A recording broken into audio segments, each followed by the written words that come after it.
Willem Conrad Röntgen annonce qu'il vient de découvrir des rayons invisibles. Comme il n'en connaît pas la nature, il les baptise rayons X.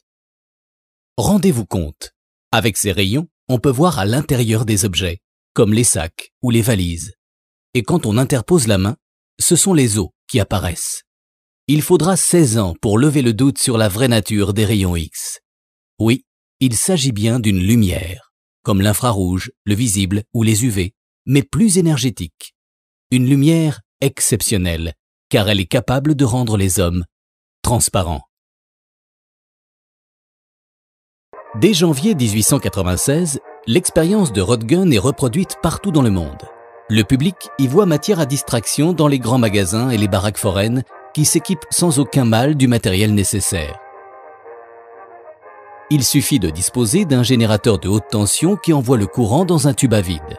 Celui-ci émet les fameux rayons X qui traversent les corps opaques et impressionnent une plaque photographique ou un écran fluorescent. En 1897, le docteur Antoine Béclair installe à ses frais dans son service de l'hôpital Tenon à Paris un appareil de radioscopie. Quelle émotion! Il avait écouté des milliers de cœurs avec son stéthoscope. Il voit désormais leur ombre battante sur l'écran fluorescent. Antoine Béclair écrira plus tard « Cette voie m'apparut comme le chemin de la terre promise. Je m'y engageai. » L'enthousiasme d'Antoine Béclair est vite partagé par ses confrères et des centaines de services de radiologie se créent en quelques mois. Les appareils à rayons X entrent dans les hôpitaux plusieurs années avant l'électricité. Il faut actionner à la main la machine qui fournit la haute tension. «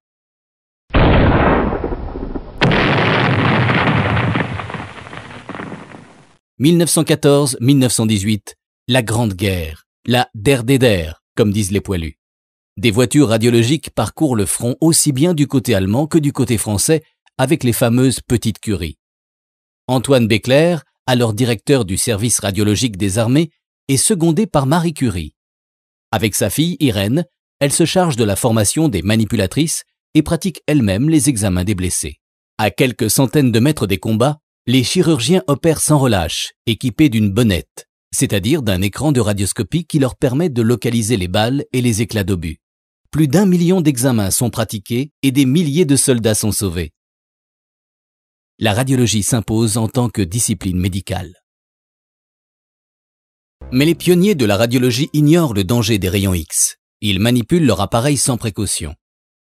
D'un examen à l'autre, ils cumulent des expositions d'autant plus importantes que leurs patients doivent garder la pause de longues minutes. Beaucoup de radiologues sont victimes de radiodermite, ces brûlures aux mains qui, dans les cas les plus graves, conduisent à des amputations. Charles Vaillant fait partie de ces pionniers qui, tout à leur passion pour utiliser au mieux les rayons X, ont été promus au rang des martyrs de la radiologie. En leur honneur, un monument est érigé à Hambourg en 1936. La liste, complétée depuis son inauguration, totalise près de 400 noms. Dès le début du siècle, certains médecins mettent en garde contre les dangers des rayons X et conseillent à leurs utilisateurs de se protéger. Il faudra cependant attendre 1928 pour que d'éminents radiologues européens réunis à Stockholm décident de créer une commission internationale de protection contre les rayons X et le radium.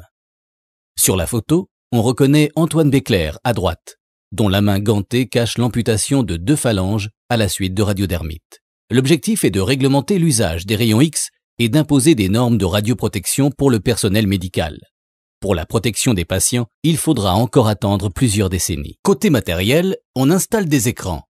Les fabricants renforcent en particulier le blindage des appareils en confinant le tube à rayons X dans une enveloppe de plomb qui atténue les rayonnements.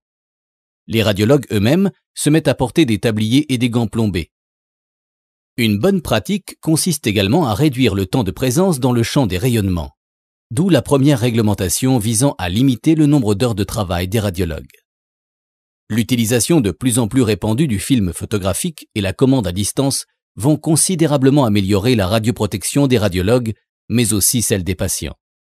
Le radiologue peut alors s'éloigner de la source de rayons X et même se protéger derrière des écrans blindés pendant les examens. Pour les patients, l'utilisation de films photographiques de plus en plus sensibles puis récemment le remplacement de ces films par des capteurs numériques, comme pour les appareils photo, vont permettre de réduire leur exposition de façon très importante. Plus d'1 siècle sépare ces deux radiographies. La main de droite est beaucoup plus nette que la main de gauche, et pourtant, elle a reçu une dose de rayons X 5000 fois plus faible. La possibilité d'utiliser assez aisément les rayons X partout où ils peuvent révéler l'invisible ne doit cependant pas nous faire oublier le respect des règles de radioprotection.